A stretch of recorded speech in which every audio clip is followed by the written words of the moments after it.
My name is Ainsley Monroe.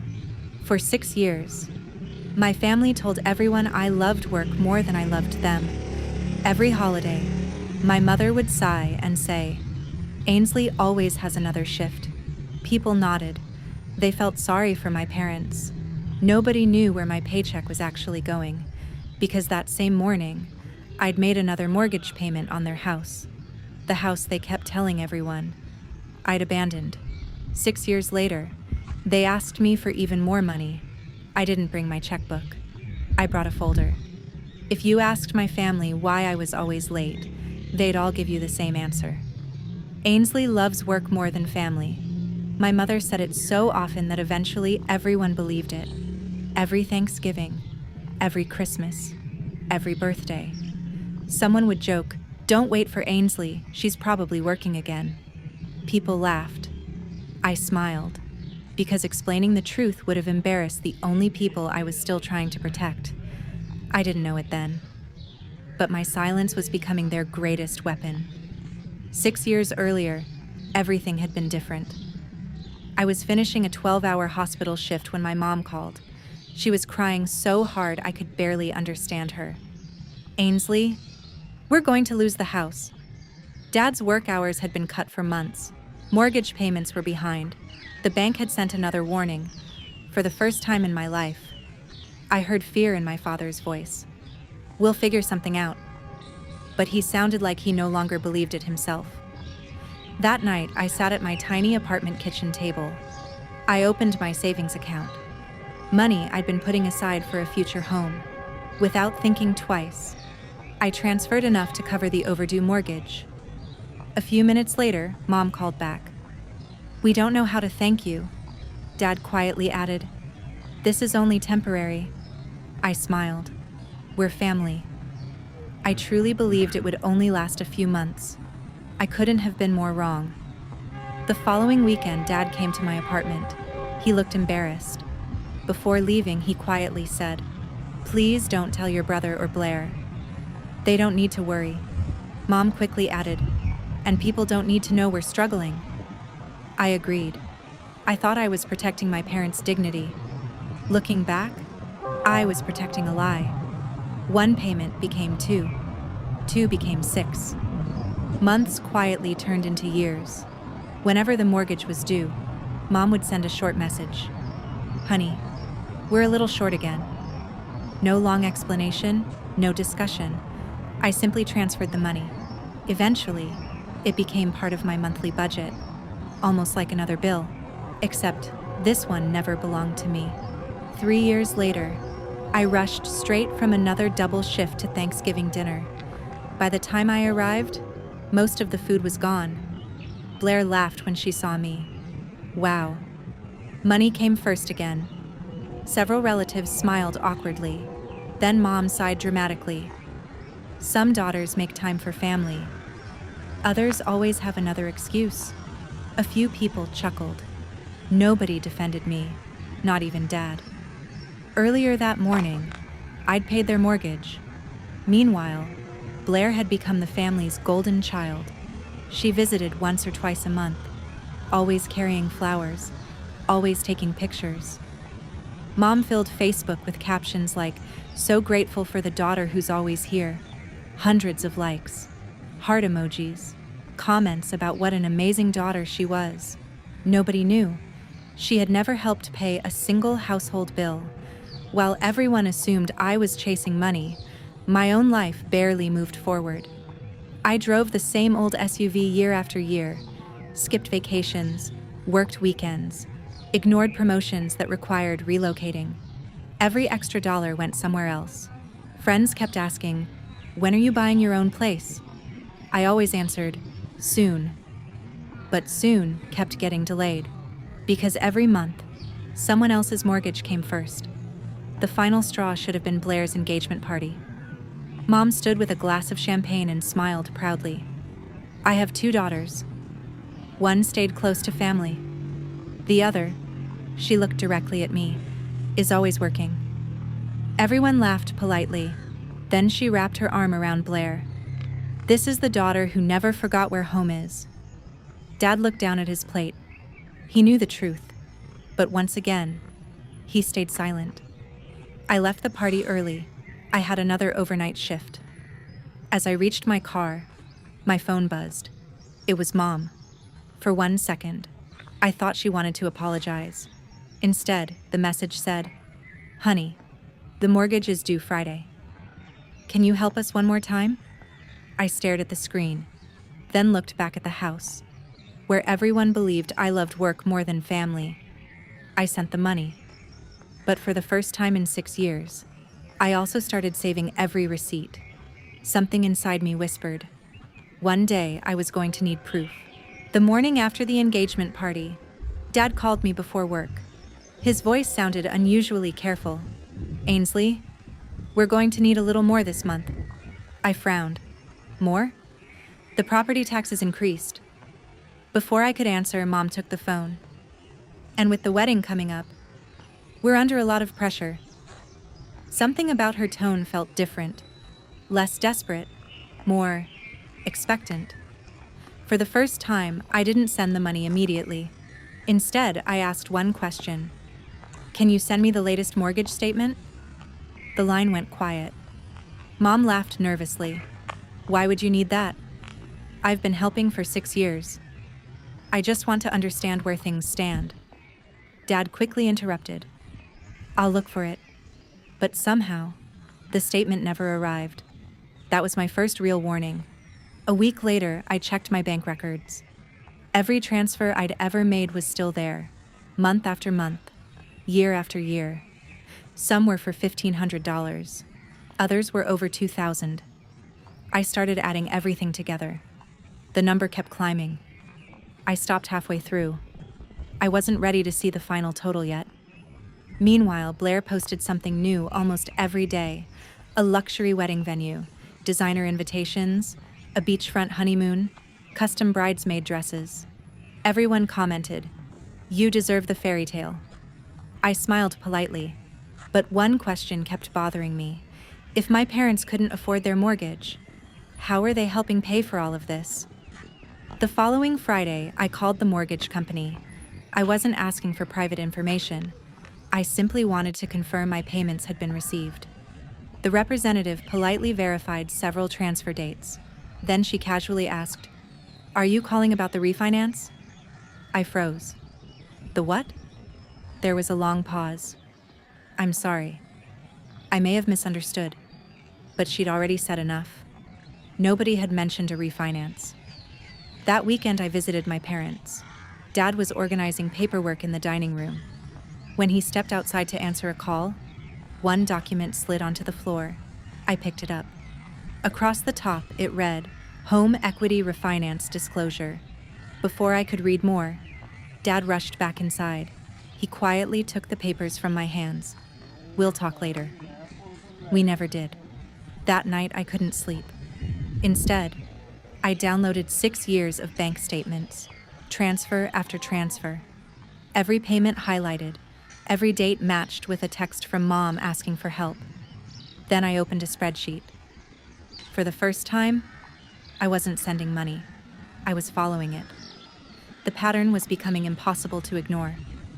A few days later, an unexpected clue appeared. Blair proudly posted a photo from her wedding venue.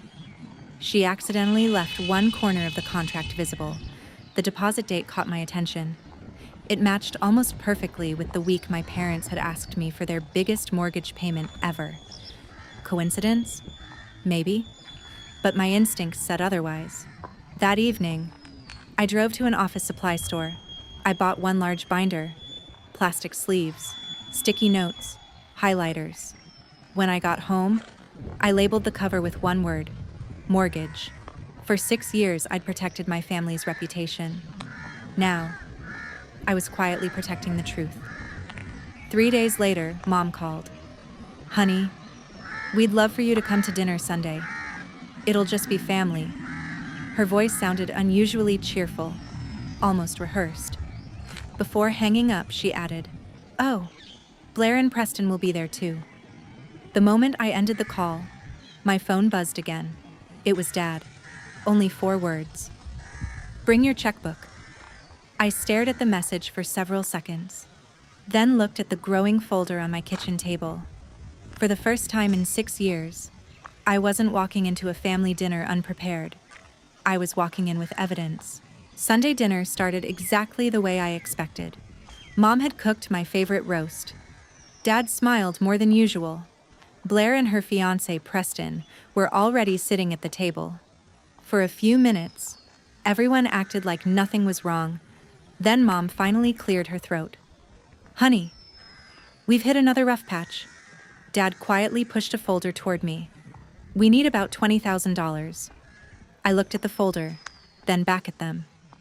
Something told me this wasn't just another request. Mom reached across the table. "You've always taken care of us. This is the last time." I almost smiled. I'd heard those exact words 6 years earlier.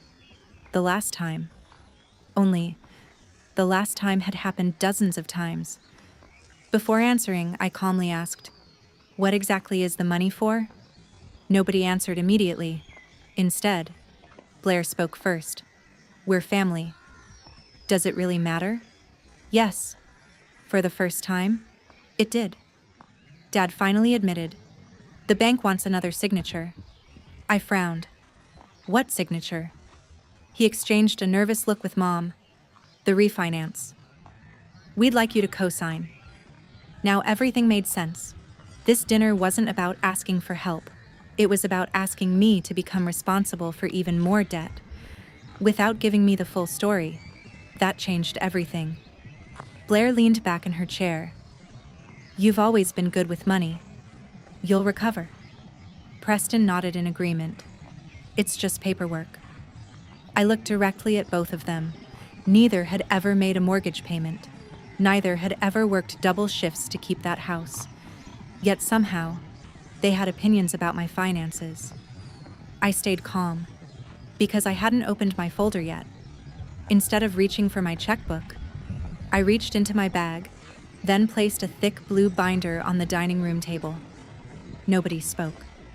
Mom looked confused. Dad suddenly looked nervous. Blair frowned. "What's that?" I answered quietly. 6 years. Every payment. The room became very still. If you've ever kept receipts because you knew one day the truth would matter, comment, "Keep the receipts." I slowly opened the binder. Month after month, highlighted bank transfers, mortgage references, confirmation emails, screenshots of Mom's text messages asking for help. Then I turned to the final page, a spreadsheet. Every payment added together. Dad stared at the total. His face turned pale. He whispered, "I didn't realize." Mom interrupted.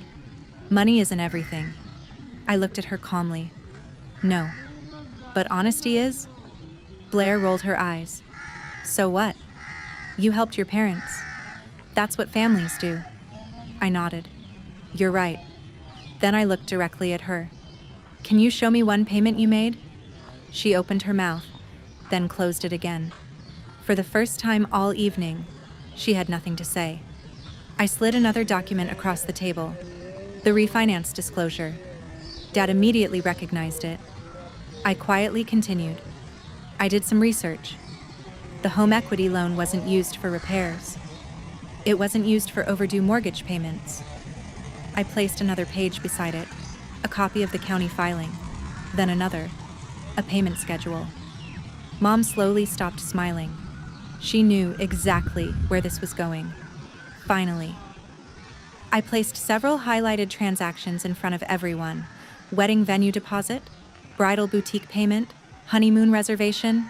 Each payment lined up almost perfectly with the refinance withdrawals. I looked at Blair. "You knew." She didn't answer. "You knew the wedding was being funded with money borrowed against the house." Silence. Then Preston quietly asked, "Blair, is that true?" She couldn't even look at him. Dad finally lowered his head. His voice barely rose above a whisper. "We refinanced the house 2 years ago," Mom quickly added. "We didn't tell you because we knew you'd stop helping." There it was. The truth. For 2 years, I'd been sacrificing my future to save a mortgage that had already been restructured. while they quietly borrowed against the home's equity to help pay for Blair's dream wedding. I closed my binder, looked around the table, and realized the hardest part wasn't discovering the lie. It was realizing how long they'd been comfortable telling it. For a long moment, nobody spoke. Then Mom quietly pushed my binder away. "You're making this sound worse than it was." I looked at her. "Worse? For 6 years, you told everyone I cared more about work than family." She crossed her arms. "We never said that." I reached into my folder again. This time, I wasn't pulling out bank records. I was pulling out screenshots. I placed printed Facebook posts on the table, family photos, holiday captions, comments. There it was. One post read, "Some children always find time for family." Another said, "So grateful for the daughter who's always here." Underneath, relatives had commented, praying for Ainsley to get her priorities straight. Money isn't everything. Mom had liked every single comment. She never corrected anyone. She let the story grow because it made Blair look devoted and made me look selfish. Dad rubbed both hands across his face, then quietly said, "She's right." Mom immediately looked at him. "Howard." He interrupted her. "No. We kept asking Ainsley for help. We told her not to tell anyone, and we let everyone think she abandoned us." The room fell silent. For the first time in years, Dad stopped protecting the lie. Blair finally found her voice. "I didn't ask you to pay the mortgage." I nodded. "You're right. You didn't.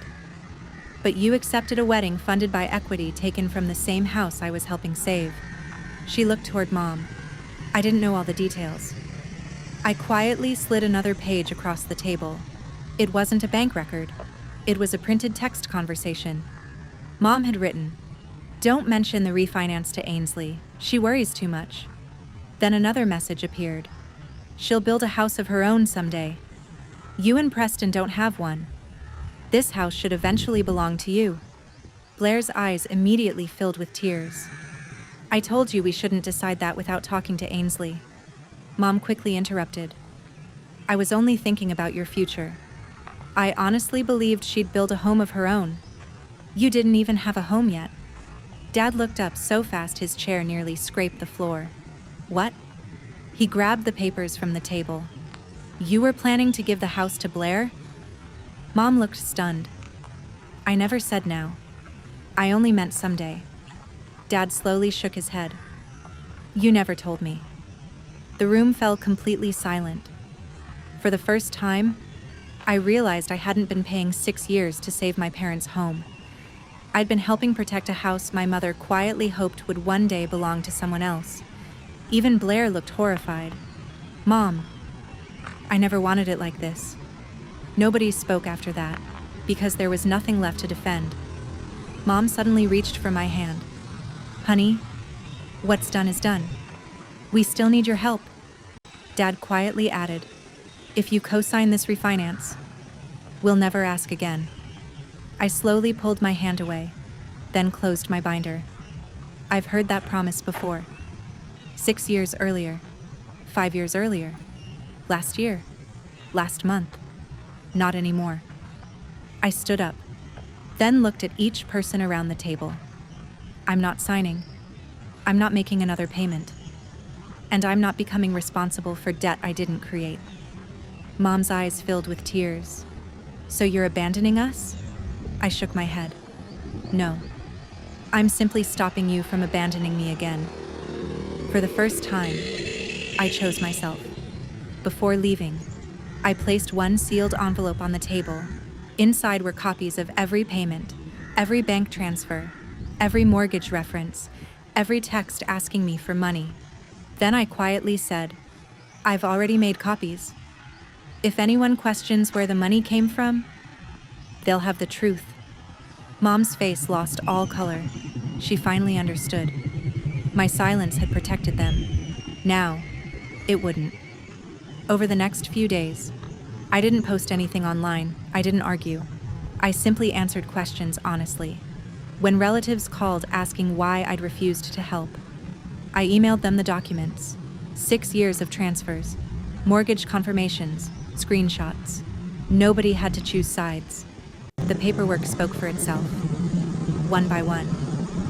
The phone calls stopped defending my parents. They started apologizing to me. Within a week, the story everyone believed completely changed. Aunt Elaine called crying. I had no idea. Uncle Victor apologized for years of comments. Even cousins admitted they'd judged me unfairly. Meanwhile, Mom stopped posting about family first. Blair quietly deleted dozens of old social media posts. The image they'd spent years building collapsed in a matter of days. Because lies rarely survive paperwork. The following Friday, I met with my mortgage advisor, not theirs, mine. I handed over the down payment I'd been saving since I stopped funding someone else's life. As I signed the paperwork, my phone buzzed. It was Mom. Can we please talk? I looked at the message, then at the keys sitting on the desk in front of me. For the first time in 6 years, I wasn't helping someone else keep their home. I was finally getting one of my own. 3 weeks later, I stood in a lawyer's office signing the closing papers for my first home. Not a mansion, not a dream estate. Just a quiet little townhouse with a small front porch. It was mine. As the realtor handed me the keys, she smiled. Congratulations, Ainsley. You earned this. I held those keys tighter than I expected. For 6 years, I'd been paying for someone else's home. Now, I finally had one of my own. The same evening, my phone rang. Mom. I didn't answer. Then Dad called. Then Blair. 3 voicemails. 5 text messages. Finally, Dad wrote, "The bank denied the refinance. Please, call us." I quietly locked my phone. For years, every emergency had automatically become mine. Not anymore. A week later, Aunt Elaine asked if everyone could meet. I almost declined. Instead, I showed up for one reason: closure. Mom looked exhausted. Dad seemed older. Blair barely looked at me. Mom immediately started crying. We made mistakes. We're family. I calmly replied, family doesn't mean one person quietly carries everyone else forever. Nobody argued, because nobody could.